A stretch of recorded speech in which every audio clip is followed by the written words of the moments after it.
The destruction, the decline, the death throes of the carnivores. This guy's actually delusional. I need carbs! I need carbs! Apparently, I can't handle the truth. Hey guys, welcome to My name is D. Today, we're going to be reacting to Edward Goecki making the case. Goki. That's fine. People misinterpret it or mispronounce it all the time. Stop blaming carnivore. So this is in reaction to what might be considered the mass exodus from the carnivore cult. Well, first of all, okay, so carnivore cult. So basically, by the time that this video is out, I will have already released a video called "We're Not a Cult, You Clowns," or something along those lines. Clown maybe is singular. But we'll get into that in a moment. Let's get to your first part here, which is mass exodus. No, it's not a mass exodus. You're too online. What happened was that there were a very, very, very small amount of people that are in the influencer space that are convincing people that they need to quit carnivore, and they have said that they've quit carnivore as well. It's not that there's a lot of people. We are posting a lot about it, and we have been, or at least we were, because we're making sure that it doesn't get to that point because those people are extremely influential. That's the reason why I keep saying, oh, it seems like everyone's just leaving carnivore, or at least that's what the internet will have you believe. That's how I phrased it every single time. Every single time. There's not too many people leaving carnivore at all. Okay, and to your cult comment, we don't care whether you're a 100% carnivore or exactly what we deem to be the ideal. In fact, we're some of the least cultic members in the space. Actually, if you decided to actually engage with the space and you were in it in the first place, you have no idea what you're talking about at all. You have no idea what you're talking about. None. Okay, what we care about is the reasons why people are saying that you should quit carnivore. What we care about is making sure that people aren't misled by a bunch of false science. If you want to deviate, that's fine. And as soon as you start saying it's really good that that I'm deviating, it's actually a good thing, and this is why you should do it too, then we're going to have problems. That's not being a cult member. That's talking about the difference between truth and lies. It's not a cult to recognize truths and to recognize things that aren't true. Okay, if that were the case, then you would have to literally accept the premise that truth is a subjective phenomenon, because if you don't, then you're a cult member. That's stupid. D. But we'll see. Is he right? Is it unfair to blame carnivore? Or well, is it unjust to start saying a bunch of false things instead of saying the truth about things? That's the question. That's the question. Is he emotional? And well, those aren't mutually exclusive. You can be emotive in a video while also staying true to the matter. Okay? The video is 56 minutes and 47 seconds. There's no way this guy reacted to the whole thing. I don't know. Not really making a compelling case at all. Let's see. We have a crisis on our hands. People are reintroducing carbohydrates back into their diet, and by people, I mean some major influencers in the space. I can think. See how I said that? We have a crisis on our hands, right? So I've talked about the significance of the transgression in the influencer space. We have people, so an unspecified amount, introducing carbohydrates back into their diets, and by people, I mean some highly influential people in the space. There you go. See how I didn't say that there's a mass exodus or anything like that? At the top of my head. And in fact, if you're watching this video right now, you may have seen some videos previously uploaded before this. Why is it a crisis? I just have to say that right off the bat. Like, it is a crisis, a slightly hyperbolic term, but it is a crisis whenever you have people lying and fear-mongering about the proper human diet and telling them that it's not a proper human diet and that you need not only a few grams of carbohydrates, like 20 or 30 every day, but you need hundreds of grams a day in order to thrive and to have proper thyroid function and to have proper insulin secretion and electrolyte maintenance and muscle building capacity and blah, blah, blah, blah, blah, blah, blah, blah, blah. That's a crisis, especially when these people are extremely influential. And not only are they highly influential, these are people that were carnivore for, in some cases, over a decade. And now they're sitting here saying it doesn't work. It's a ticking time bomb. That's what it is. It'll get you eventually, which is ridiculous. Why is it a crisis? I mean, like, I do a low-fat, high-carb. Well, good. High-ish protein, moderate carb, higher-ish protein diet. Well, at least to get your protein in. However, I'd be curious to see what form that's in. People who eat similar to me. There's plenty of people who I'm friendly with on here who eat similar to me. If they change their diet, if they went carnivore, would I give a shit? See, now you've exemplified that you're demonstrating that you're misinterpreting my entire point, because I don't care what you eat. I don't care if you're a vegan. What I care about is whether you are spewing information of the highest integrity and veracity, or if you are spewing a bunch of falsehoods about the diet and manipulating people, beguiling people into believing that that is why they ought not to be carnivore. That is what I care about. So basically, this entire video is based on a false premise. We're a minute into this video, and it is based on a false premise. There we go. I think we already established why this person has a problem with my video and is calling the carnivore coterie. Really, it's not a coterie anymore. It's larger than that. The carnivore crowd, a cult. There you go. We don't chastise people merely on the basis of transgressing. That isn't even conducive to the success of our movement. So you've got it wrong. I mean, I might be worried about their health. Right. So same here. I might think that kind of sucks, but I wouldn't think we have a crisis. Right. So now I've explained to you why we have a crisis, or at least we did. Because I've pretty much yelled from the rooftops every day for the last few weeks about it to make sure that it's settled in the dirt. Okay, because if they're going to talk, I'm going to yell. This is just how you lose weight. It's not, I'm not part. What? Lose weight? Does this person think that losing weight is the sole criterion of health? Also, what is that weight made up of? Lose weight. I always put weight in quotes for that reason. Losing weight or gaining weight isn't necessarily good or bad, or in other words, indicated or contraindicated. Buy now, link in the description below for paperback, hardcover, ebook, and self-narrated audiobook edition, because I am all about authenticity. Second edition is out now, if you haven't bought this already. Yeah, it depends on what that weight is made up of, and it depends on the circumstances. Gaining weight can be good or indicated if you're gaining muscle mass while simultaneously losing fat. You can do both of those at the same time while having a net increase in weight. See how things are a lot more nuanced than just weight loss and weight gain? Movement. But you see, again, it's more of a cult.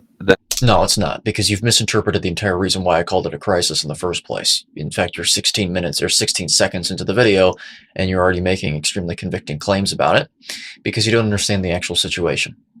And that's okay, because you're not in the space at all. And I would suspect that you have no idea what you're talking about. In fact, well, you've exemplified that already. You've demonstrated that right now, so far in the video. That's okay. We all have areas to learn. We all have learning to do. And that includes me, by the way. I'm not exempt from that. But I've got a pretty strong understanding of the situation here.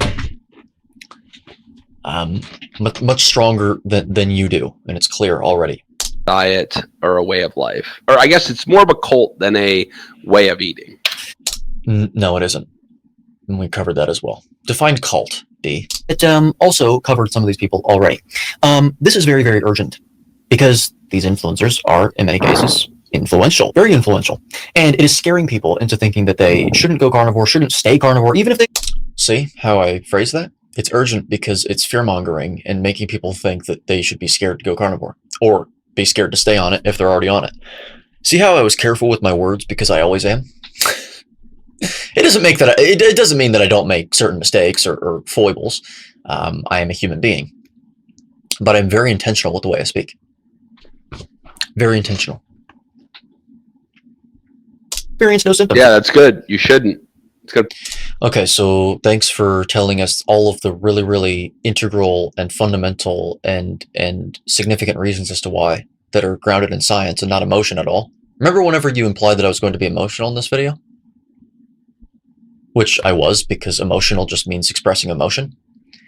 I guess the implication with emotional is that the emotion triumphs and prevails, I suppose, over logic. But that's not what happened in the video, because I do both at the same time. If you're not emotional and you're just like this and the entire time and you speak super softly and then what happens is you turn people off to the messaging. If the message is really important to you, you need to spread that in the best way possible that is actually conducive to garnering attention.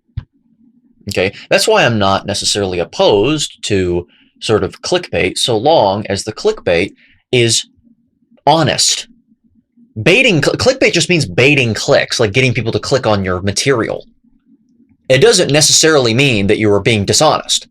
It can be dishonest, and that would be dishonest clickbait.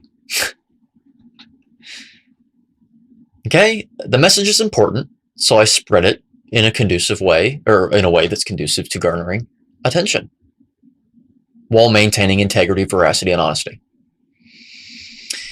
So, thank you for the logical response. Give you a heart attack. We're exhibiting. Wow, it'll give you a heart attack. You hear that? Wow, this is the level. This is the level of intellect that we're dealing with here. This is the level of intellect that we're dealing with here. Okay, fine. So if you actually bring up some mechanisms, some science to deal with this or to back up your claims, then we can actually contend with that. And we can sagaciously interpret it. Because I have a feeling that you were lacking in perspicacity here when it comes to the investigation of these topics. And I presume that based on the way that you have approached this already. Good, you shouldn't, it'll give you a heart attack. Play.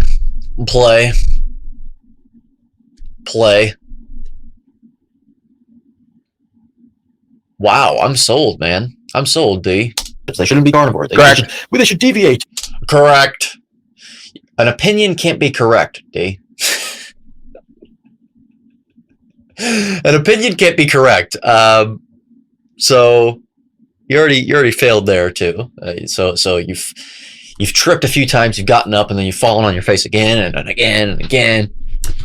Listen, as soon as you make a logical, cogent argument, I will lend that to you. I will give that to you. That's what I do with everyone I react to, by the way. You have not done so thus far. Granted, we're in the incipient stages of the video, so let's continue. Because, maybe we actually do need carbohydrates, and, if I don't have carbohydrates, then my thyroid will... Okay, so this man is drinking. He is drinking fluid, a beverage, while watching the video. and not in a very couth way either. It's not the best presentation. It's not the best presentation. Okay, that's just a personal preference. That's my opinion, you might say. Blow up or something. Look. We all need to take a deep breath, and we need to... Okay, so breathing extremely deeply into the microphone. Molesting my eardrums. Okay. Stay logical. We need to remain logical. Okay? Correct. You need to remain logical whenever you are dealing with controversy. Think of a string of code that proliferates. right? If there's one error in that code that starts out in the beginning, you think of it like a tree, then the entire line of code, the entire rest of the proliferation it just corrupts more and more exponentially, right? We see that in the political realm right now, fractious parts of the left and the right, different factions and all that stuff. And there's like civil disputes because the irony of the deregulation of information, not to say that I'm not a fan of it, but every system has its flaws. The con of that has been is something that's very ironic. You would think that the more readily accessible information is, the more intelligent we become. When in reality, it's the more confused we become. So, there you go. That's what we're dealing with, is a lot of confusion and conflicting messaging. And it stems from a lack of an ability to investigate, but also not merely a lack of an ability, but lack of time. The layperson works. They oftentimes have families. Okay, so they depend on people like myself and others in the space to give them messages of truth. The problem is that whenever you put that in other people's hands, you are risking wrong information being promulgated. Okay, so what I do is I promulgate the proper methods of investigation. And so that requires you to stay calm, stay collected, measured, temperate, tactical, and actually investigate these things with the pursuit of truth in mind, the desire to purvey and descry and discover the truth. Okay? That's what we need to do instead of throwing our hands up in the air and saying, I need carbs! I need carbs! Okay? So, anyway, with that being said, let's continue with that thought in mind. We need to think about these things critically before we throw our hands up in the air. You'd think I made this video. Say, well, let's just dump sugar down our throats because, that's what seems to be best for hormones, though. Okay? Well, okay. But was everybody logical? All the people that you're stoked about coming over to Carnivore, that's building out your channel, that's allowing you to make money, did you make sure that... Make money. That's funny. Yeah. Oh, yeah, I want to make money, so let me go to the most fringe diet realm ever to start promoting that. Yeah, that sounds like a very lucrative career, doesn't it? That allows you to make money. So basically, we have a cynic on our hands. We have a cynic. And being cynical is not healthy skepticism. That's not what that is. And like appropriate, logical skepticism. What it is a possession of sometimes greed, jealousy, envy. In this case, it seems to be envy. I do not know that for certain. I'm not making any convicting claims, but it seems to me that's what it is. Okay, so that's not a great approach. Just this vicious diatribe, the little punch in there, that little jab. Trust me, being on a carnivore, promoting a carnivore lifestyle, promoting any lifestyle, it can be lucrative. Absolutely, sure.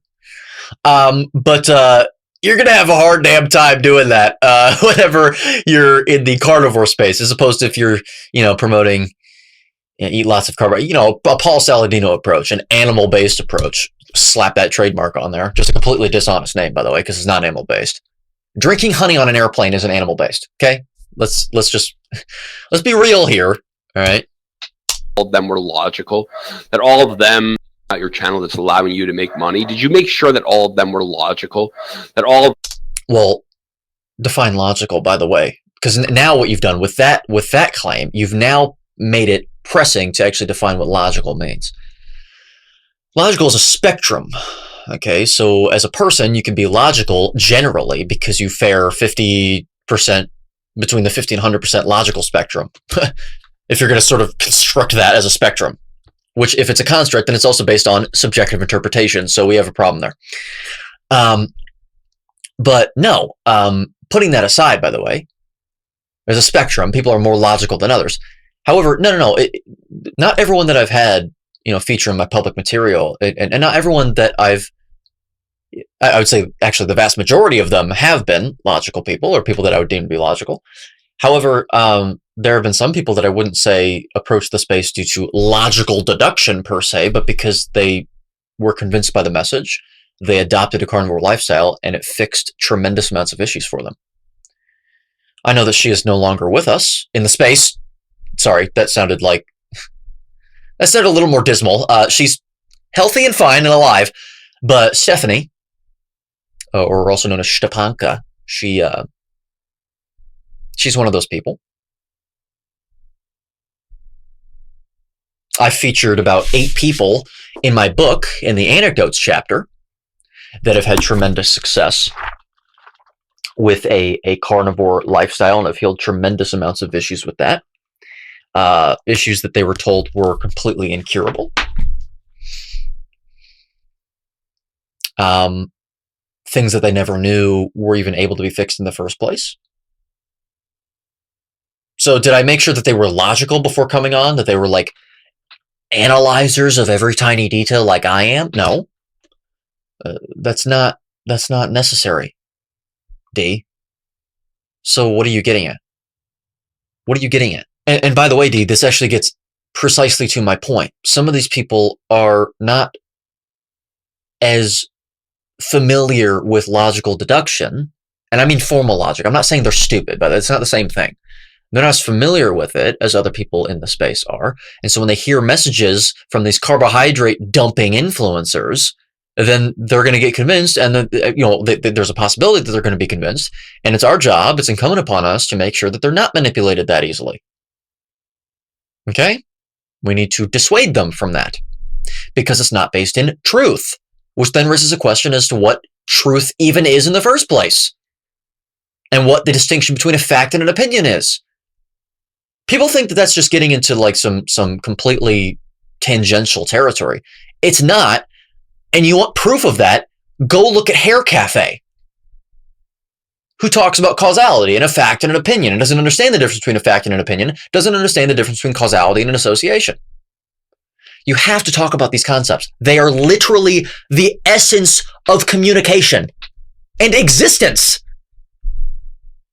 So anyway. Weighed the pros and cons, looked into all the evidence and said, yeah, you know what? I actually shouldn't eat this way that has been shown to help people sustain their health for hundreds. No, not everyone has done that in my public material, which is precisely why I'm making the video. Not everyone does that, and you're living proof of that, by the way. Define evidence. I'd love to hear what you have to say is evidence and what constitutes evidence, D. Years that I should instead pick up this fad, bizarre diet. I'm sorry, are you referring to carnivore as a fad diet? The diet that we've been consuming for millions of years as a species, if you include proto-humans that precede our current speciation, that being Homo sapiens sapien? That doesn't sound like a fad to me. Also,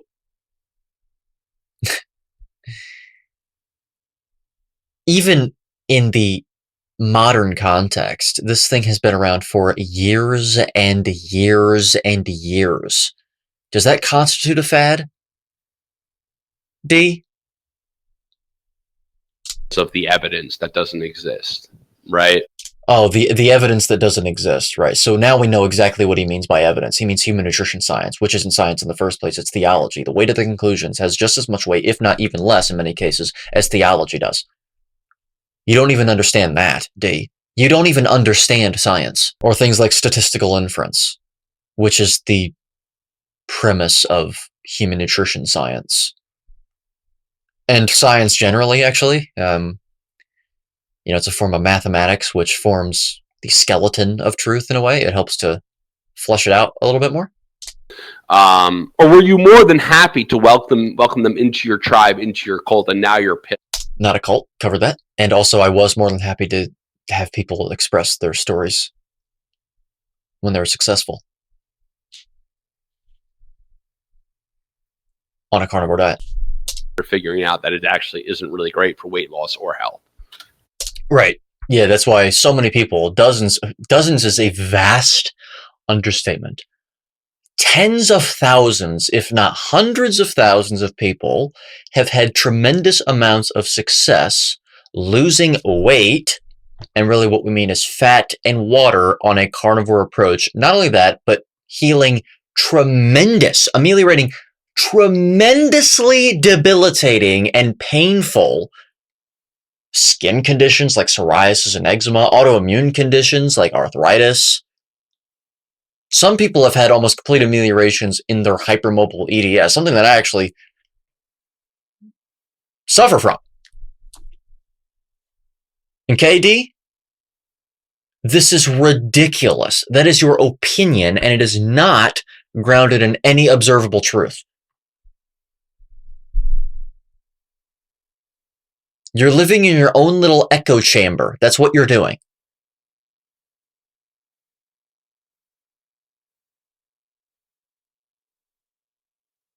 Let's take a step back and go through the process of this thinking that I'm advocating for, the logical thinking. Okay? So what should we start with? The reasons that are purported to be the reasons why people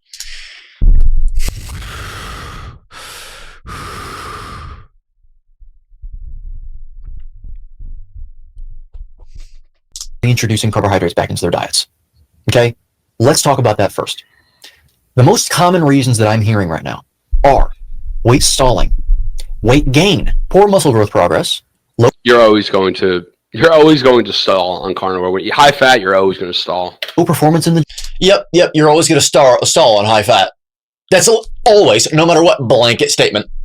You're always going to stall on carnivore. I think this guy genuinely might just be a troll. Because I feel like you can only be this confidently stupid if you're a troll. Right?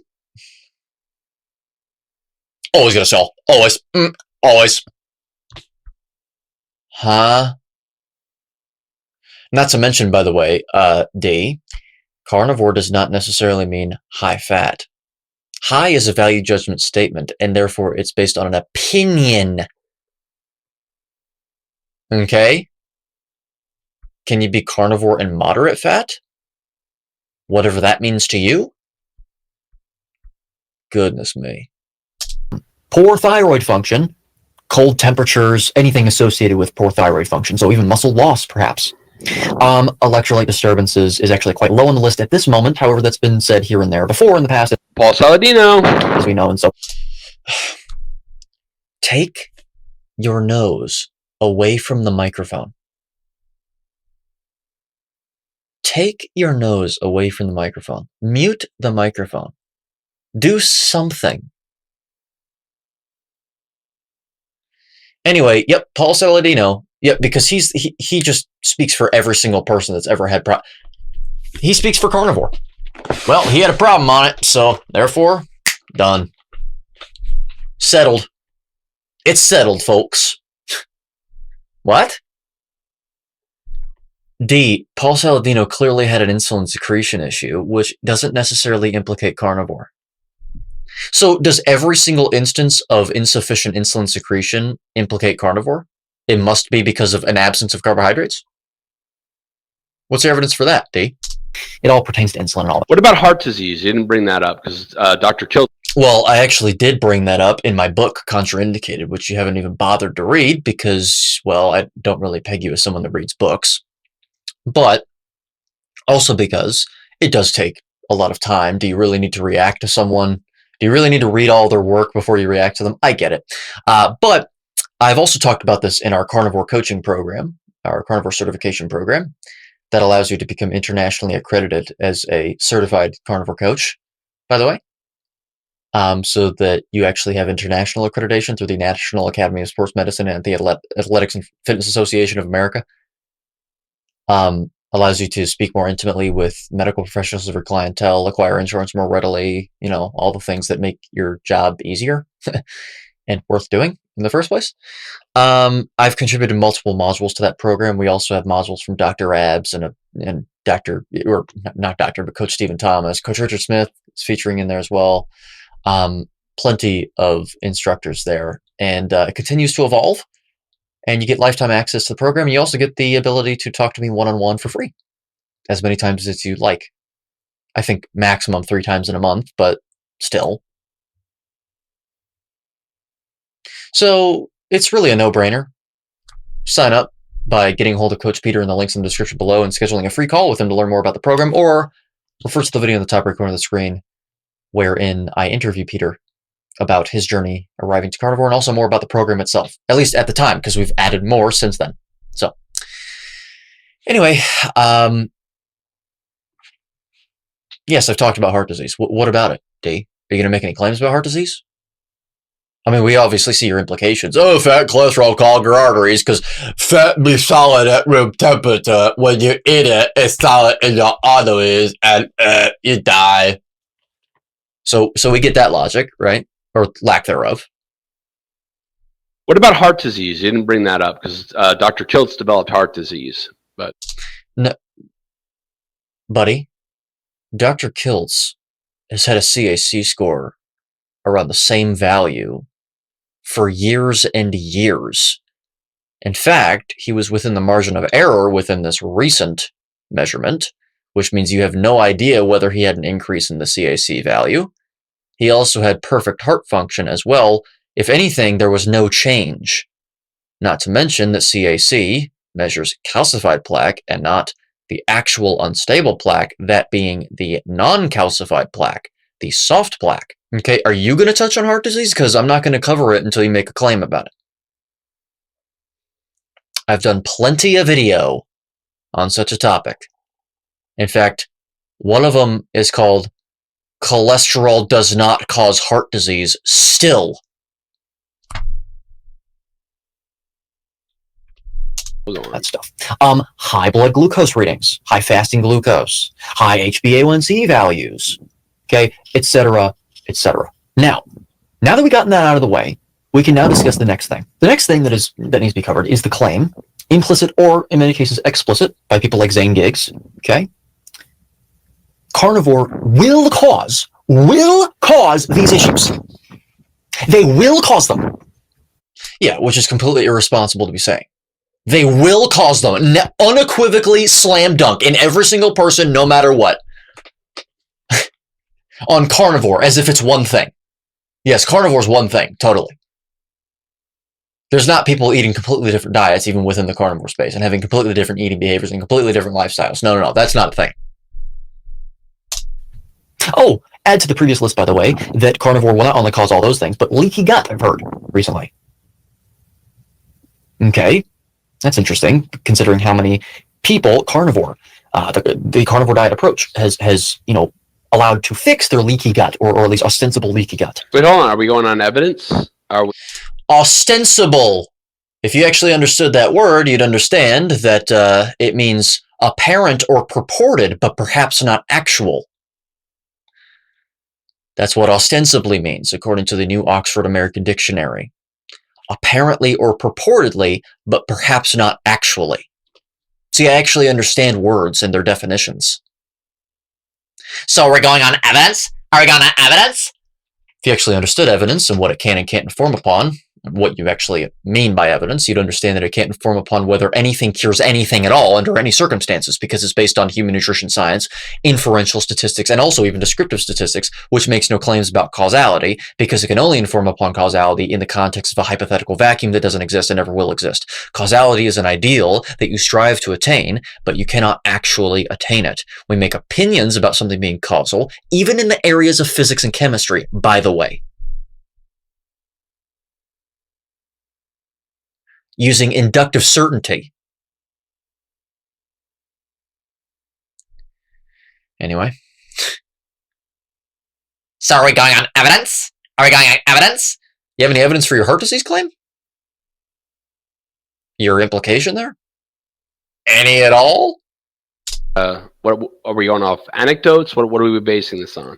Well, actually, D, to pretend like anecdotes are not things that can be scientific and present in scientific deduction is a fool's opinion. It's a fool's game. If you're going to say anecdotes are unscientific, what do you have to say about respondent data and epidemiology? You have anything to say about that, D? and digestive problems. And yes, by the way, carnivore, there's a high likelihood you will develop, especially. No, not likelihood. That's your opinion. You have any evidence to support that claim? Are we going on evidence? Are we going on anecdotes, D? Any evidence? Any evidence at all?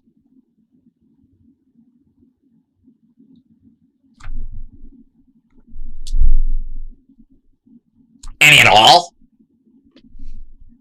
High likelihood you will develop, especially if you don't keep your weight down, that you will develop leaky gut on carnivore.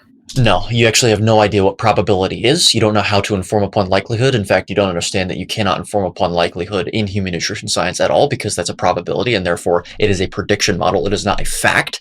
Okay, so it's therefore an opinion, because that's what a prediction is, because you cannot actually observe the future. Okay, and you're basing it on an incidence ratio, not a hazard ratio, an incidence ratio in whatever type of study you're referring to, whether it be an RCT or an epidemiological longitudinal study, which is based on respondent data and therefore has the exact same problems that you purport to be problems with anecdotes. Done. Okay, so add that to the list, though. Add that to the list. Okay, so anyway, the claim is that the carnivore diet will cause those problems. So where do we go from there? Where do we go from there? Okay, we have that claim. The first response that needs to be covered. Let's go through the sentence structure. The carnivore diet, stop right there. Okay, because this is a major, if not one of the major problems here that's just being completely overlooked. The carnivore diet? Yes. Yeah. Yeah. Yes. Yes. Yeah. So this guy's an absolute moron. This guy's an absolute utter buffoon.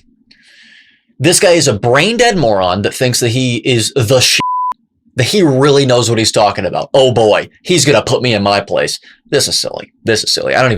Frankly, I don't even know why I'm watching this. I really don't know. I am watching it. Probably just because he's reacting to me and I'm curious to see what he has to say.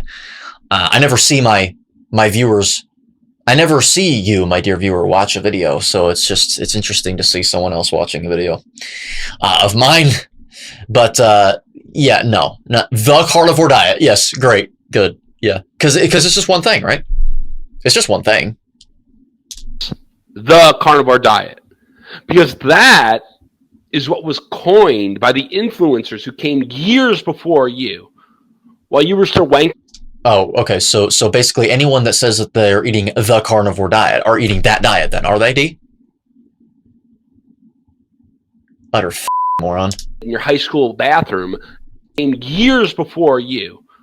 While you were still wanking it in your high school bathroom, they were actually building up the platform. The shoulders you're standing on today that's giving you this platform, those guys, they called it the carnivore diet. That's how they... Those guys, who are those guys? And also, is everyone that's eating a carnivore diet or purporting to be consuming the carnivore diet eating that diet in the exact same way that those people ate that diet when they coined it, purportedly? Notice that, like, the animosity, the viciousness. So he's a bitter individual. And he can't fathom the idea. He's very, that seems, it's not a necessity. It's not necessarily true in every circumstance. There is some variability here, but it radiates insecurity. That's what it does. It radiates immense amounts of insecurity. Whether it was because he was bullied before, whether it's because he's bullied now. I mean, I don't know. But this person, he's embittered for a reason that is unknown. And so keep that in mind whenever people like that are making videos. Like there's a time to be appropriately upset and, there's righteous anger, right? It doesn't mean to completely lose your cool unless you're like doing an act or whatever. This seems pretty authentic, to be fair. I know that I played an even stronger character before, and then I've kind of toned it down a bit. If you want some evidence of that, just check out my first few videos. Especially there's one on Thomas DeLauer called Thomas DeLiar. That one's a vicious one. But it's not really, it's contrived. Purposely. Intentionally. The information is not. I mean, it's true. I believe that. But there's a fine line between reality and the act that you play on camera or whatever. But anyway. This seems quite authentic. I could be wrong. But keep that in mind when you are watching these people. It doesn't invalidate necessarily what they're saying, but that's why we're still going to continue just observing strictly, purely what he's saying. I always do that. But these things can influence whether or not you should trust someone. Absolutely. it's not sufficient on its own logically, because that would be an ad hominem attack, right? It'd be the ad hominem fallacy. But anyway, he's clearly very bitter. He's very bitter here, and not really sure why. So yes, it's the carnivore diet. No, so it's not. We already covered that, D. I don't, dude. If you're gonna get angry during a video, you're gonna get angry right then and there. I haven't even really made any claims. I haven't really done anything. Wait, if you're gonna play the character, wait a minute. The carnivore diet. Right. The carnivore diet. Yes, trademark. Just slap it on there. Yeah. The carnivore diet. No. People that are reporting to be consuming a carnivore diet. Yeah, that's actually even more accurate than what I said, than what I anticipated I was going to say. Yeah. Where is this going, though? That's interesting. And well, if you actually understood that, unless that was a rhetorical question, let's actually play it longer. What does it remind you of? Let me know in the comments before I say it. Right. So what is their carnivore diet? What are they actually eating? Right. What are they actually eating? Okay, so his implication is that I'm just like vegans. That's my perceived implication here, is that, well, we're just like vegans. They actually weren't doing veganism right? Okay, I've heard this argument before, and that's why I made the video called "We're Not a Cult, You Clowns." I should probably send it to you, D. It seems pretty critical for you to watch. My implication was not that they weren't carnivore, though, so there's already a logical flaw there. I was saying, what is their carnivore diet made up of? That matters. That's a distinction, okay? Because if you have a diet filled with milk and bacon, and that's it, might you expect some problems to arise? I would. Okay, or milk and beef jerky. There you go. A diet of milk. Strictly milk. That's a carnivore diet, isn't it? Now, no one's actually consuming a diet of exclusively milk, but that's not the point. The point is, what are they eating? A diet filled with a little bit of steak, a little bit of burger patty, with loads of cheese just dumped onto it, pounds of cheese. Say it with me, guys. Say it with me. You did it wrong. Right, so D, the diet that you consume, if someone has a problem on it, what would you say to them? Would you say that they should throw their hands up in the air and just disregard the diet entirely? Or would you admit that you can actually consume too little protein? Anytime that you have purported that people are consuming too little protein, too little fat, too much fat, are you not implicitly saying that they're doing their diet wrong? You fucking cult leader, you cult member. The thing that makes vegans a cult is not them saying they did it wrong.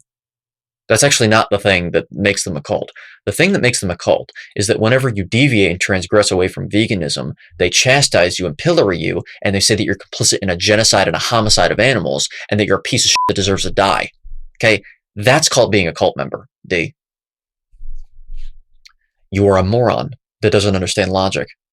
Wrong, you did it wrong. These cultists are just like their vegan counterparts. No, some of us are, absolutely, because there are always members that are bound to be cult members or function that way in a group. That doesn't mean that the entire group is a cult. What is true of parts is not necessarily true of the whole. That is a composition fallacy to go back into formal logic. Really, that's actually informal logic, but still as a formal field. There's informal fallacies, and then there's formal fallacies. So, yeah, the informal fallacies are like errors in context and stuff, so. Anyway. It's not shocking. It should have been predictable. Notice the snark there. That, this feigned apathy. He cares a lot. He cares a lot. That's a big deal. Oh boy. By the way, I will not be linking his channel. I will not even be showing the title of the video in this video, because I do not want to give him any attention. But also, actually the main reason, which you can believe it or not, depending on where you're coming from, the main reason why is because I am not a fan of punching down. And you might think, oh, how dare, okay, so that's just a backhanded comment. You're saying he's below you. No, I mean, like, literally by the numbers, he's got what, I think like 50 views on this video, and it's been 3 weeks since it's been uploaded. He's got 117 subscribers. I want to not swamp him with a bunch of like, it's not appropriate to punch down, in my opinion, like that. I don't, it doesn't feel right. I don't want you swarming his comments with anything. Not to say that you're even that type of person, but it's just, I don't want to do that. So I'm not going to do that. If he comments, he's brought it upon himself. So I'll let him decide volitionally to do it. But this is the same shit that... No, it's not the same shit, D. Because if that were the case, then you thinking that there is a diet that is better than all the others makes you a cult member. Doesn't it? That's not how it works. And honestly, I think the vegan argument is actually more compelling because I'd actually... Okay, well, I think we're done, aren't we? Oh, wow. Yeah, the vegan argument is more compelling. Okay, maybe he just means on a purely logical basis. Let's listen. That there's a safe, healthy, reliable way to do carnivore. And also, it's like, there's a safe, the vegans say. And honestly, I think the vegan argument is actually more compelling because I actually don't think that there's a safe, healthy, reliable way to do carnivore. Wow. Wow. Oh, man. I think the best thing for me to do, actually, is just to let him dig his own grave. Should I even comment on that? Should I even comment on that? That's his opinion. He said, I think. That indicates an opinion, right? So, I mean, it's just an opinion, right? Oh, boy. Wow. Wow. That's funny. That's funny. Also, it's like taking issue with cheese. Well, honestly, one of the biggest advocates for carnivore who looks great, who a ton of people follow, is Steak and Butter Girl. She eats a shit ton of cheese. Right. So what's your point, D? Did I say that if you eat cheese, you're bound to fail? Did I say that at all? Cite me saying that anywhere. Is she wrong? Do you attack her? Do you explicitly let people know that this is a dangerous way of eating? This is going to... Did I say that it was a dangerous thing to eat cheese? Did I say that? Are you listening to what I'm actually saying, D, or are you just making shit up? You failing in carnivore? On it. That's carnivore. Okay? How about this? A diet filled with carnivore ice cream. Dr. Kiltz. Right. Exactly. And if Dr. Kiltz and I had a third conversation, I would tell him, if it came up in conversation, that I'm not someone that believes that you should be doing that primarily or having too much of that. Have I ever advocated for loads of carnivore ice cream? Have I ever explicitly stated that that's something that's a really good idea to be doing? D? Pint of that a day. That's carnivore. Do you see where we're going with this? You see what I'm saying? Okay, so no, not the carnivore diet. Okay, here's something else to cover. Is diet the only factor in these people's lives? What else are these people doing? In fact, what else are these people not doing? Because let me tell you something. If you're someone that is adopting a carnivore diet, notice the word a and not the. If you're someone that's adopting a carnivore diet for weight loss purposes, so whatever that weight may be made up of, most of the time you're considering fat, but also excess water. You're going to have glycogen depletion as well. In fact, the most immediate loss of weight that you're going to see is in the form of glycogen and the associated water with that. True. And then water that's associated with inflammation, because, if you have swelling or anything that, if you have swelling in joints in the peripheries, you will store onto more water because there will be fluid there to help with the swelling, and it functions as a splint and all that stuff. So water is associated with inflammation as well. But glycogen, that's going to deplete. Not completely, or else you would die. Okay, so don't believe that all your glycogen stores will be depleted. No. You get down to about 10 to 20% in people that have been studied.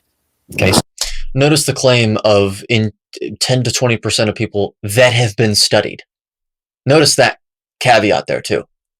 In the people that have been studied. Not just all generally for all people. Okay, because that depends on phenotype. Don't worry about that. So you'll lose weight in that regard.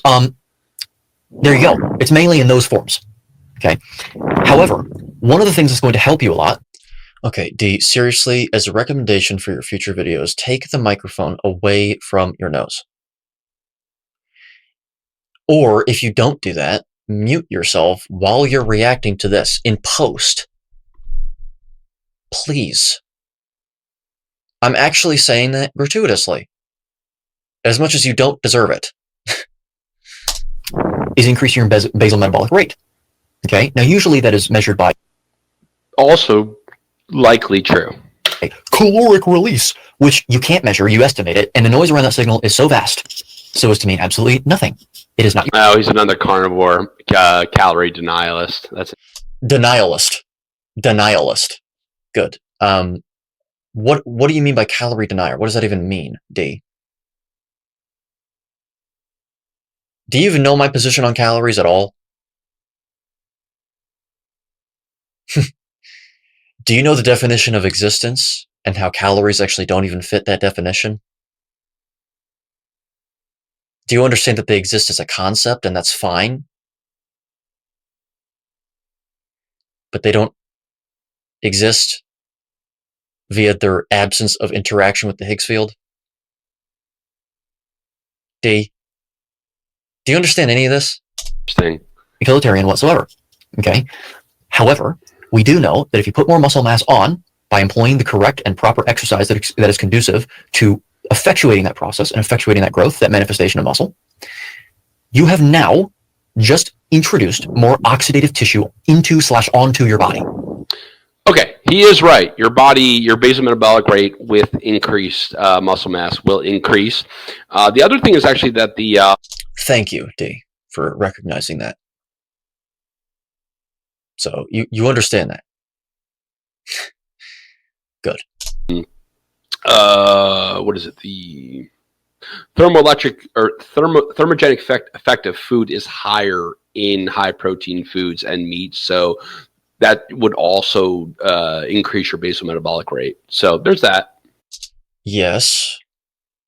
Correct. So he's got some sense in him. That's good. Okay. What does that mean? It means that you are going to be having an increased demand for energy, so to speak. Energy. So, ATP and all that stuff. All right. For more nutrition. That can actually help with weight loss throughout the day. Why is it weight loss? Well, is weight made up of one thing, D?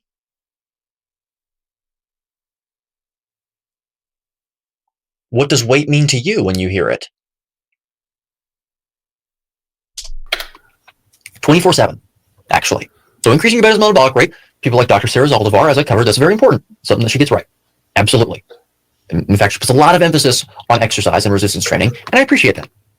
That's good. Oh, right. This was before Cerule Zaldivar decided to be an extremely offensive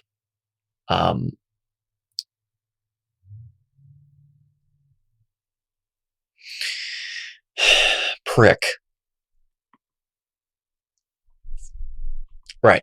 That was before she decided to do that and expose her narcissism and her deep-rooted insecurity. Right. Which is a great shame, by the way. He's not an anti-exercise guy. We'll give him a point for that. Okay. So, thanks for your point, D. I really appreciate that. It means a lot to me. That's another point that we need to discuss. What are these people doing, and what are these people perhaps not doing?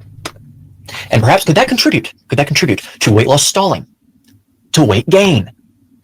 Could all that contribute to, as we'll get to actually later, in more specifically, in further detail, higher fasting blood glucose, higher and subsequently higher HbA1c. But again, there's actually more nuance that we need to cover there, and we'll get to it in a minute. So anyway, we've broken down the claim. By the way, I don't know if we'll go through this whole thing. Let me know. Well, there's no way that you go through the entire thing.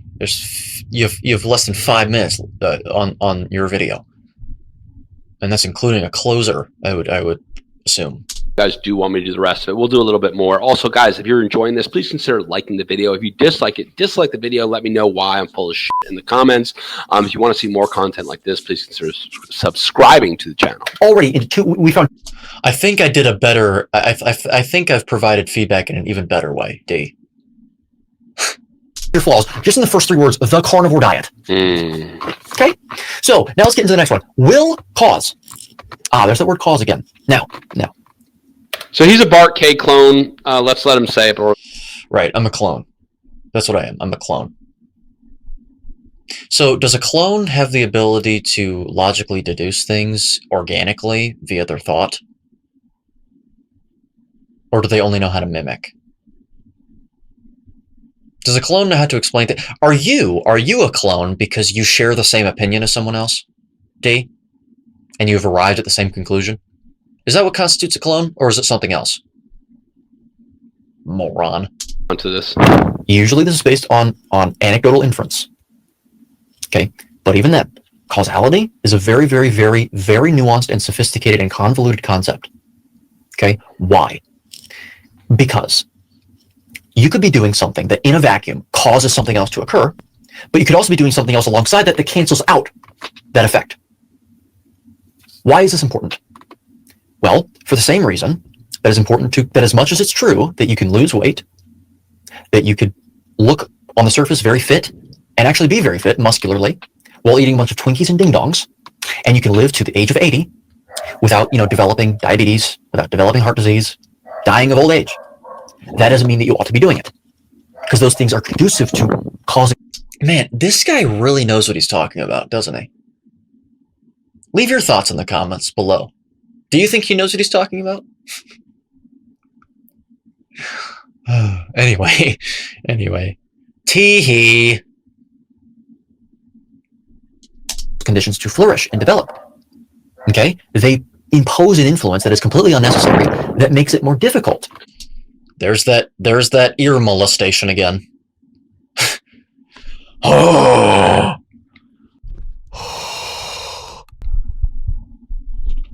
Don't worry, if it's actually really loud, I'll have removed that. You don't have to brace yourself every time I approach the microphone. Anyway, he's just letting me talk. Great, you've just now provided my message to even more people. You've just shared it with even more people. Okay, so what he's going to do here is establish an impossibly high standard for... Right, so for causality, right. So he doesn't understand what causality is. He doesn't even understand that philosophers hundreds of years ago have actually contended with this and grappled with this concept, particularly a Scottish philosopher, Hume, who has written about this extensively. He doesn't understand epistemology. He doesn't understand logic, which builds upon epistemology. He doesn't understand undergirding philosophy. He doesn't even understand what truth even is in the first place. You don't understand any of that, because if you did, D, you would understand that this is an unassailable fact. Okay? There's nothing wrong with it either. It's not an impossible standard. Well, with in the area of inferential statistics and descriptive, yes, it is impossible. It is impossible. Your goal is to attain causality to is to best approximate it within reason. It's not my fault that you can't inform upon it. You absolute moron. Check out a video that I just did called Just Tell Me What to Eat. It's a very different video from my normal ones, but there's a reason I did it. And you'll understand that I am unassailably correct on that point. Sorry, D. Not sorry, though. I'm sorry that you have a hard time understanding. I really do. That's what I'm sorry for. And he'll then go through those individual issues and explain why, based on his standard that he just nabbed from Bart K. Okay, so basically anybody that arrives at the same conclusion as someone else, they're a clone, aren't they? That's his logic. Right. You can't reasonably say that these cause these outcomes. And honestly, there could be a bit of truth, or even a good bit of truth to it. It's unassailably correct, D. You form opinions based on data that can't inform upon causality, that are strong in your opinion, which is because it's a value judgment statement, and you go from there. There's no problem with that, by the way. None. The problem that I've had since the beginning of my posting activity, my publishing activity, has been the conflation between an opinion and a fact. We're done. Because generally what we want to do from data is take inferences, right? Like what can we say it's a likely outcome, right? It seems to me, notice that preface as well, it seems to me to be the case that what he is doing is he is lending credence to my idea, acknowledging that it's true, while at the same time pretending like he actually agrees with, or he disagrees with me. In reality, he is agreeing with me. So even this offensive dolt understands that what I'm saying is correct, unassailably, unequivocally. But he has to frame it as if he's organically arriving at this conclusion himself through logical deduction. That is what he's doing, while at the same time, simultaneously, disagreeing with me, or pretending to be. That is what he's doing. Notice how he's conceded multiple points in here.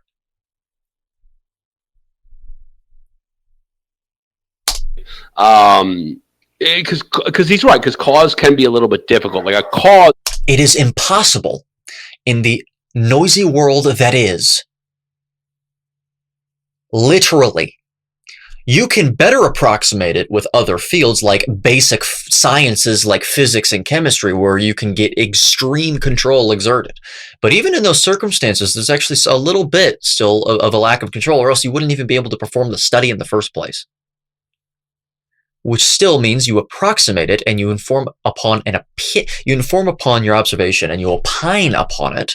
And again, that's not problematic. What's problematic is therefore saying that these sciences absolutely establish causality and you can pick facts out of them that purport to be able to inform upon hard health outcomes. That's the problem. Okay? In statistics, you literally learn about epistemology. That's not a coincidence. The study of knowledge itself. One of the most fundamental questions, and it will remain the most fundamental question, is what is truth? That is the essence of epistemology. Okay? Logic is built upon that, because you can't have something being considered logically fallacious, or logically valid without having that undergirded by a study of what is true and what is false, epistemology. And then above logic, then you have statistical inference. Because statistical inference is based upon logical truths, like association doesn't equal causation, for example, outside of the context of a vacuum. And a perfect R-squared value of 1, and therefore a subsequent, well, not subsequent, got that backwards, Pearson's R value of 1 or negative 1, and subsequently an R-squared value of 1. In linear regressions, strictly, purely, not curvilinear, not anything like that, not any other variation. More like when I drop this phone, gravity will cause it to fall. So even he doesn't understand true epistemology. Technically, that is an opinion based on inductive certainty or previous observations. Obviously, I would think that you're an imbecile if you were to say that this phone right now, if I dropped it, wouldn't hit the ground because of gravity. I think that you're an imbecile and I wouldn't want to hang out with you. I wouldn't really want to trust your judgment. However, if you looked at me and said, technically, that's just based on previous observations, technically, I would love you even more, man. I would, because that's true. Can you guarantee that tomorrow we will be alive? No. But I think that you're a little silly if you think that if you go to bed tonight, you're not going to wake up. If you're at the health presentation and affect of, say, someone like myself, I'd be like, okay, well, that's a little silly, right? It's called the inductive certainty fallacy, to pretend like if you've seen something a million times in the past, that you will necessarily see the same outcome the next time. So you don't even understand that. You're opining causality there. Okay? It's like when people want to use an example like, oh, well, if you fall from a building 100 feet up in the air, you're going to die if you hit the ground, or when you hit the ground. Fun story. When I was about 12 years old, I got a hold of bestgore.com and LiveLeak. You, as someone who may be in my generation, might remember those sites. if you were so unfortunate to have encountered them. Because they scarred me for life, frankly. Some of them. Not all of them. One of the videos involved someone falling from a building, like a very, very, very high building. And in fact, they didn't just fall on the ground, they fell on a pole. A concrete pole. It went through their body. That person lived. Are we done, D? Notice the difficulty with causality.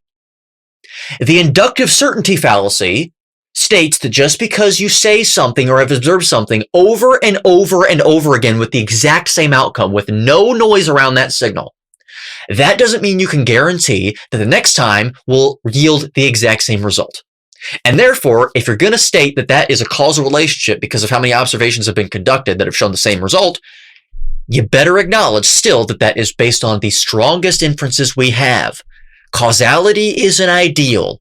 Philosophers have understood this, and it's only been in the last few decades, really, I guess, that people have completely abandoned that because, well, you know, if it's strong enough in our perceptions and in our subjective perceptions and subjective interpretations, therefore it must be causal. Yeah, true. There's a fine line between fact and opinion. Okay? There's a fine line. You better be careful crossing that line, because even a slight transgression is dangerous. It's a slippery slope. If you drive through a neighborhood and you look at every single house and every single house is red, and you observe 1,000 houses and then you turn back around, can you guarantee that the next one, the 1,001st house, is going to be red? No, you cannot. You can opine that based on previous observations. And in fact, I would say that the probability would be higher. It would be pretty high. It'd be quite high that it would be red next. But you can't inform upon that probability factually, like the actual chance of it occurring. Why do you think the field of science is called probability theory and therefore isn't science at all, but theology? And people immediately think that that is... I'm applying negative connotation to it. No, the one of the greatest awakenings that you'll ever have is realizing that the majority of everything is theology. So it's really all you got. It's not that it's bad. I'm not perfunctorily dismissing theology. I'm actually saying recognize it's theology and then recognize how many other things are actually theology and just be careful with how you say things so that we can actually employ science and engage in science and not scientism, which is what this is. Okay, we're done. Right? Like, unquestionably, that's always going to happen. Yet we have people who... No, see, you don't even understand that. I would say that you're a fool if you believe otherwise. However, can you guarantee that will happen? I do understand the hesitation with accepting that premise, though. I do understand it, by the way. If you're hesitant to even accept what I'm saying, I don't blame you. I don't. But this is a very important distinction that needs to be made. It doesn't change the fact that it is true. The fact that it is true. Despite us knowing that smoking causes lung cancer. No, that is a massive association with a very plausible mechanistic speculation, in my opinion. Some of the strongest associations that exist on very large populations on a repeatable basis. That's tough to ignore. And therefore, I do believe that smoking causes lung cancer, and I don't think there's any safe dose of smoking. But notice the words I think. Right. Wrong. They don't get it. They live to 95. Everyone I know knows somebody who that's there's an anecdote there, right? Exactly. So I can't even tell if he's agreeing with me or disagreeing with me at this point. I don't even know what's going on. That could actually be my fault. But anyway, okay, cool. So it is a little bit tricky. It's impossible, technically. Maybe, can we just agree to say likely to cause? Would you? No. And the reason for that is because that is an opinion. If you say that it is your opinion, then fine. The reason, D, I'm going to talk to you now in a less offensive way. As soon as you get more offensive, I talk to you offensively. As soon as you don't, then I talk to you like a normal person. Okay, that is worthy of respect, okay? The reason for that, I understand the hesitation with disagreeing with that. The reason for it, though, is because let's say that you were to perform a sample or perform an experiment on a sample of people, which is considered in statistics a subset of the population. The population is in quotes because that population is a constructed hypothetical population that doesn't exist, that is yielded from the central limit theorem via sampling distribution and whatnot. Okay, a population distribution that's constructed. You use standard errors instead of standard deviations for a population distribution. It's very, very convoluted and complicated. Statistics, I've studied quite a bit of it. So when we get to like the basic statistics and stuff like that, I understand that like the back of my hand. Let's say that you were going to conduct an experiment, a trial, whatever you want to call it, on a sample, so of like 50 people, and you find that there is you split them up into two groups, so each group has, let's say each group has 50 people, so the total sample size is 100, and you are to impose an intervention. Now, you cannot, given ethics, and I think that those ethical boundaries ought to be there, by the way, I'm not suggesting otherwise, but given the ethical boundaries that you have, the ethical barriers, you cannot control for all other variables that may interfere with the relationship that you're studying, that you're attempting to inform upon, your intervention and the outcome, the primary outcome variable, or the primary outcome variables, if you have multiple. A lot of times there are multiple outcome variables. So immediately you cannot inform upon causality. You cannot do that. Okay? Now, understanding that, now let's imagine that you have a probability that there's a higher incidence of a primary outcome variable in one group as compared to the other group. And so therefore you want to say, well, the difference, so as a percentage, the percentage difference is therefore your likelihood of developing something given this intervention. Notice the problem here.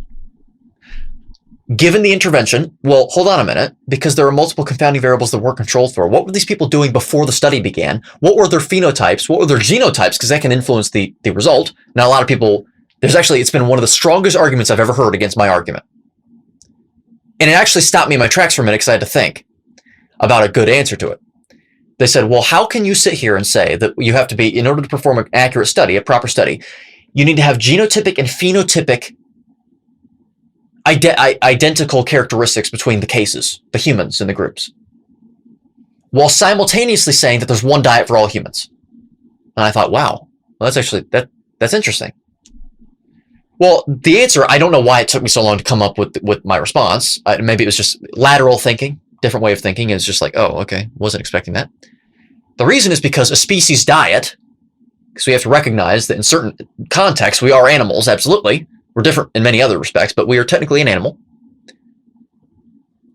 Don't want to reduce us to just animals, right? But anyway.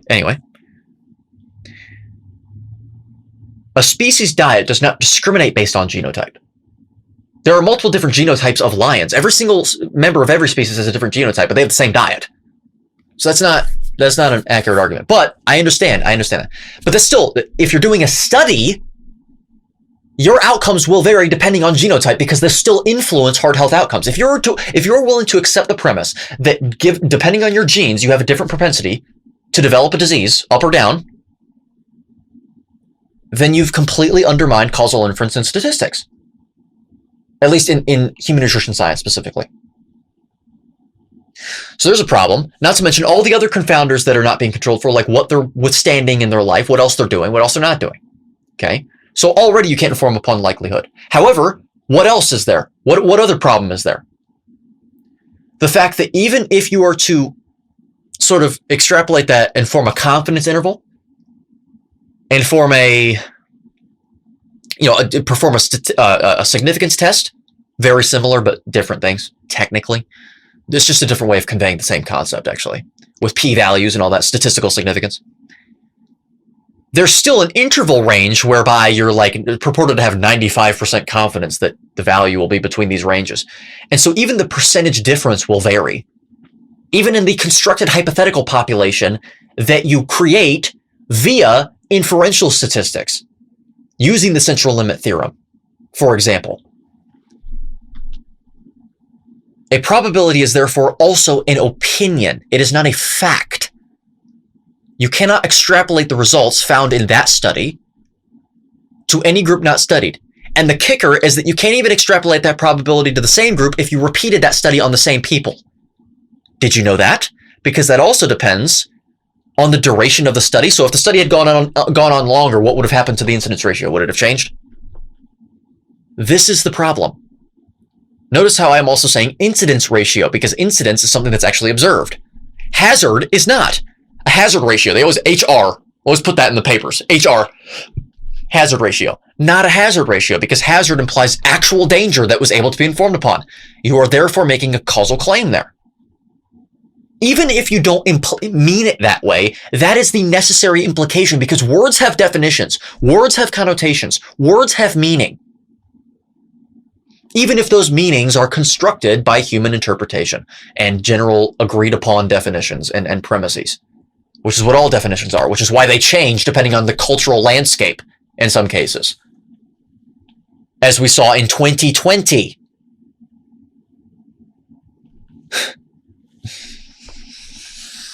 The world is a lot more chaotic than people would have you believe. That is my major point in my public material.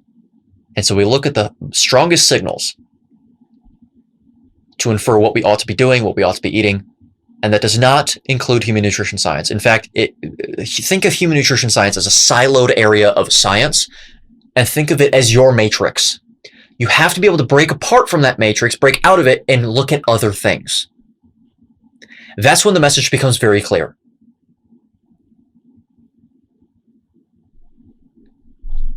We are a carnivorous species. We should be eating a carnivore diet. That doesn't mean any carnivore diet under the sun, which is what my point was here. That? Probably not. But we can listen a little bit more. For you to actually reach that physique and feel healthier overall. It's just being counteracted by other things. Okay? Why is this relevant here? Because when you say the carnivore diet will cause something to happen that's deleterious, you are necessarily being reductionist. It literally just goes back to my previous point. What else are these people doing and what else are these people not doing? Causality cannot be established in statistics, and really hardly any aspect of this world in any aspect of the world outside of a vacuum. So you can approximate causality closer between two variables in fields of science where you actually can approximate a vacuum in terms of, what you're observing. So in physics, you can do this a lot of times. Okay, you can do that, but that doesn't mean that whenever you introduce that thing that causes something else to occur, causes an effect to occur, into a system that is not a vacuum with other confounding variables, that the thing will have the same effect. You can actually see an uncoupling of the effect between X and Y. Okay? This all matters when we talk about causality. Causality is a very interesting phenomenon. People do not understand causality. They don't understand that. I don't totally disagree. D! This is great to hear. This is great to hear. So first you call me a parrot, a clone,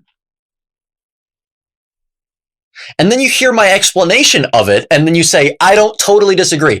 I gotta say, D, I think that you just completely agree. I think that's what this is, actually. I think you've conceded my point. It sucks. I'm not someone that's a fan of not being able to prove causality. I don't think anyone is, because we're not creatures that like chaos.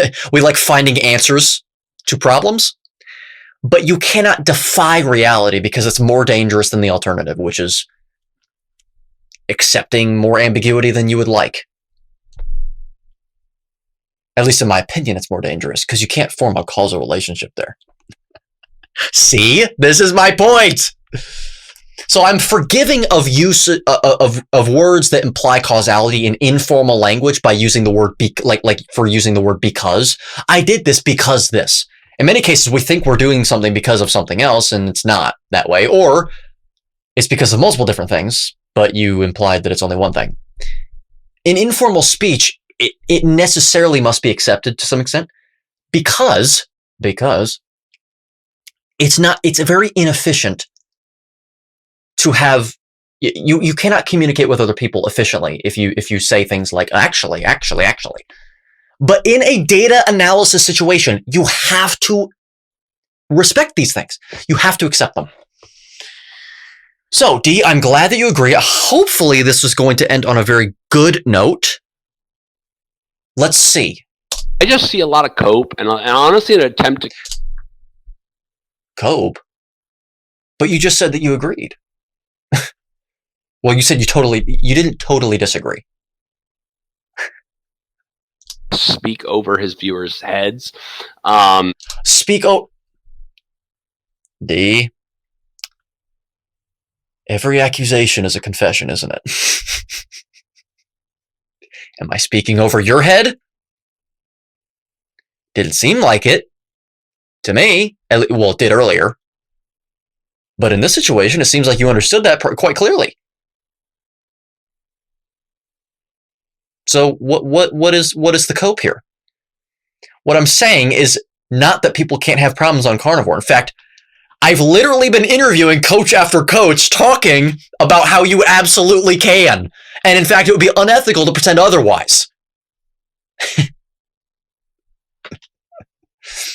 What I'm saying is that you have to be very careful with immediately throwing your hands up in the air and saying, it's because there's no carbs in my diet. And get them to stay carnivore.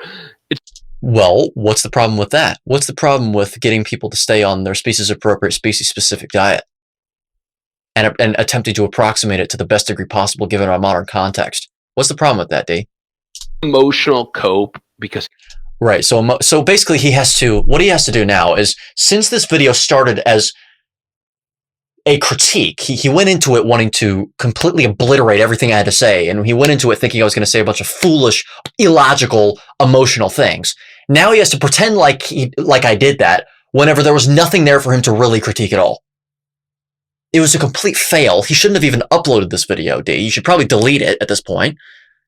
You're welcome for not posting the actual video and letting everyone see it. They can look it up if they'd like and try and find it. Like, you're welcome for that, because I could very well do a lot more to you, and I don't want to. I'm not even saying that threateningly. I'm saying that as a matter of fact. So you're welcome for that. You should delete it. Because this is shameful, D. You really thought you were going to have me here, and at the end you go, yeah, actually, you know what? No, he's right there. No, he's right there too. So thanks very much. You've proven my point.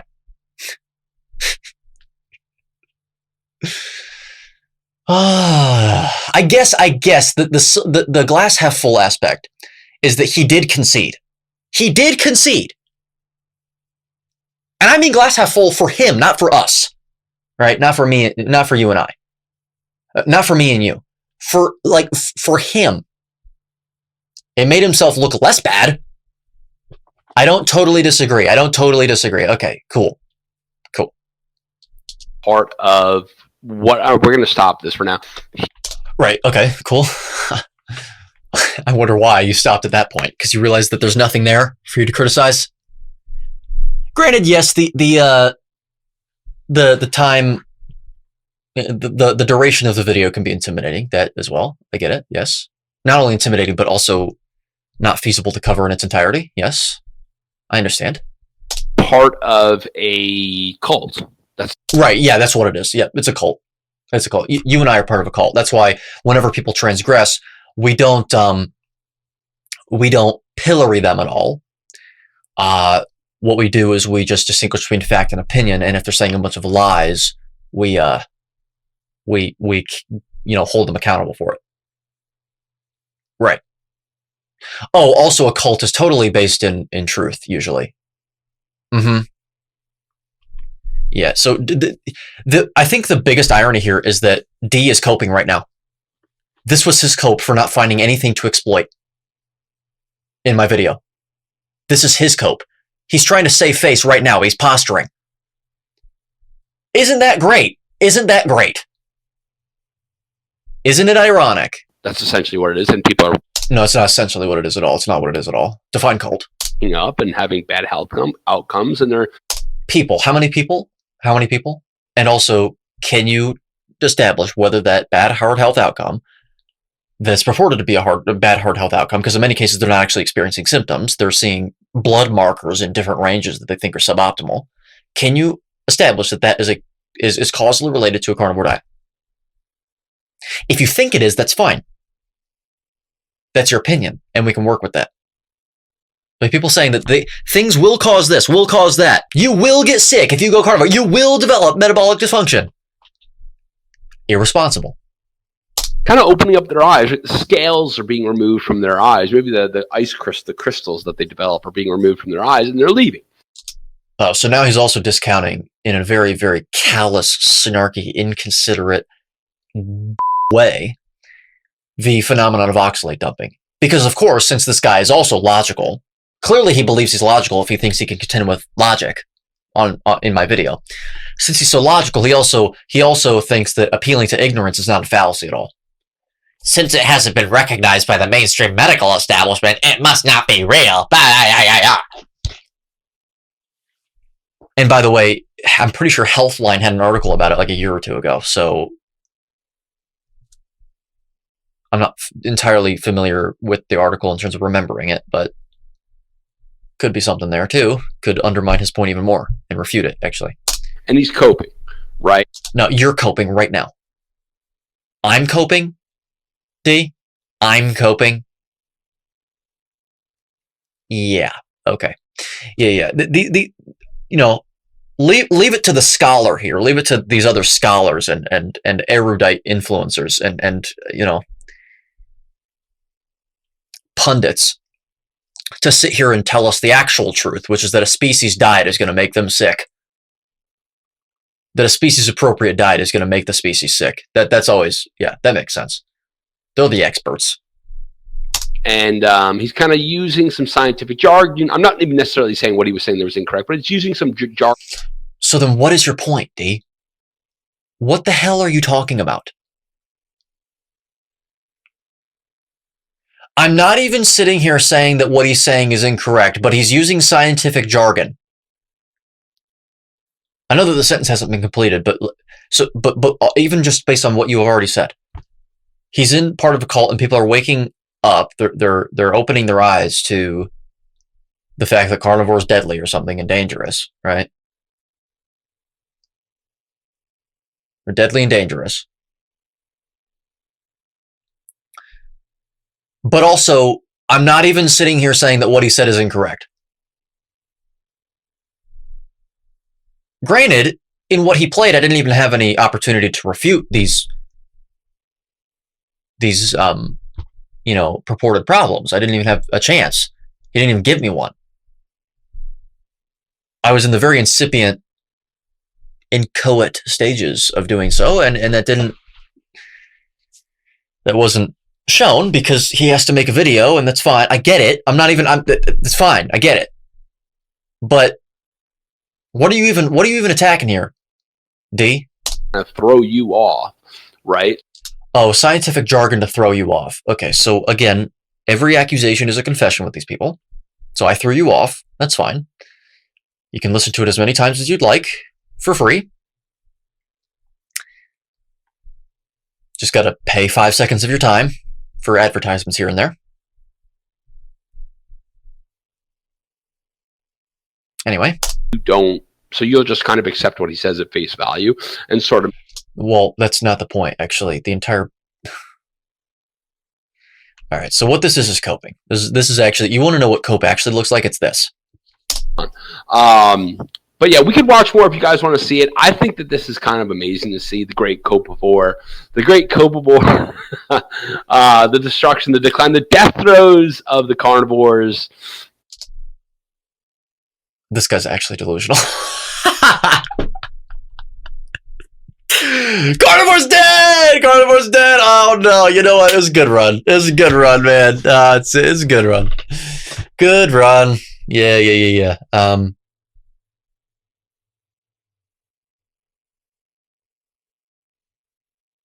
You have no idea, my friend. Not one idea. Anyway, let's continue. The Copivore explosion. It's really wonderful to see.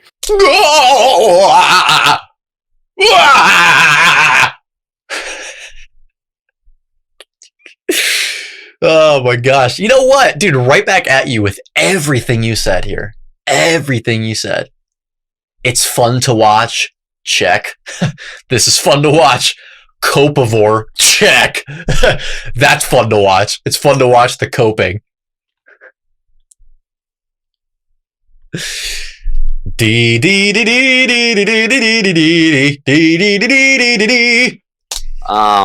So yeah, let me know what you guys think. And well, I did. Oh, I did, D. I did. Again, please make sure to like and subscribe to the video if you liked the video. No. I'm also not going to be disliking the video either, because that also helps you. And I'm not helping you because your message is not veracious. To see more content like this. I'm out. Okay. Well, that was it. A shame that this person cannot see the light of day, the light of the truth. All right. Well, we're done with that. Yeah, once again, it's a shame that he can't see the light of day here, the light of the truth. But it happens. And as we know, ones that are most arrogant are the ones that talk the most and are the most confident. Now, it's not a hard rule, obviously, because I'm quite confident in what I say. But typically, it goes like this. Not everyone that is super confident and convicting in what they say is ignorant, but basically every single ignorant person is confident and convicting in what they say. So, he seems to fit the latter example. He is not permanently like that. Maybe he makes a turn around in a year, 2 years, 5 years, maybe never, but hopefully he does, because we need more people in the space that do know what they are talking about. Listen, we can attack them all we'd like. You have to remember, we were there at one point too. You always got to remember that. Always got to remember that. We were there at one point too. Literally, I thought basically exactly like him at one point. I remember being taught that when you eat hot, saturated fat, when it's like liquid, it'll solidify in your body because it starts to hit room temperature and then it'll clog your artery. It's like, and I believed it. Okay, so we've been there before.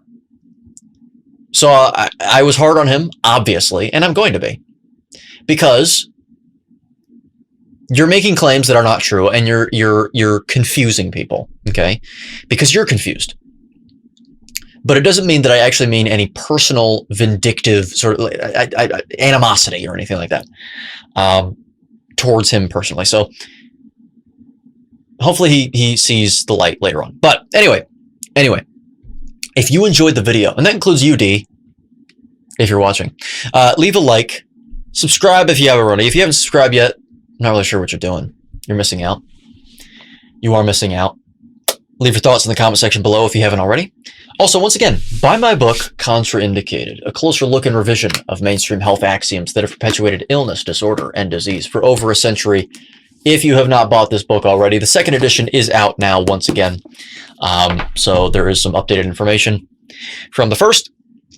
And also, what I would like to tell you about in more detail, as I mentioned earlier, is our Carnivore certification program.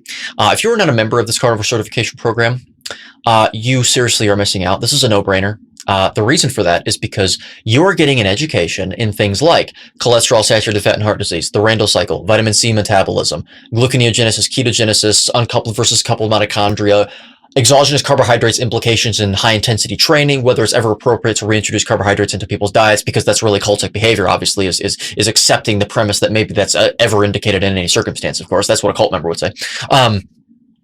You actually, we do cover that in the program, as well as the actual chemical effects of glycation, a little bit about NAD positive and NADH, so redox potential. Really good information on a scientific level there that is 100,000 times greater than what you will ever acquire in university, and is also for an incomprehensibly small fraction of the price. And is also something that continuously evolves, that you have lifetime access to, and you have access to one-on-one consultations with me for free, with a free call with Coach Peter before you ever even decide to join anyway, to ask him questions on a personal basis and talk to him one-on-one to see if you can even trust him, because if you don't know him, obviously it makes sense that you would want to talk to him face-to-face directly. So again, this is a no-brainer. Not to mention that if you're watching this before January, you get an even further percentage discount on the program. which makes it even more valuable of an investment, doesn't it? So seriously, get on that if you haven't already. If you are someone that has seen tremendous positive influence or positive results associated with your embarkation upon carnivore, if you've seen it in other people as well, or, whatever it may be, you have a moral obligation to spread that message in the best way possible, in any way that you can. And this is just one way. It might not be the best for you, but I'm letting you know that it is a way. And so, seriously, consider it. I hope to see you in there. There is also a community aspect to it, which is invaluable, really. It really is. Being able to actually communicate with other coaches, like-minded people, learners, and to exchange ideas, that should not be casually overlooked.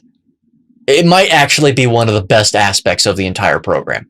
So keep that in mind as well. And with that being said, join me next time when we are reacting to more unfortunate ignorance. But you know what? Silver lining is that I'm covering video after video. I'm putting more people in check. I'm keeping things in check more. So I am cracking down on it a bit. But anyway, till then.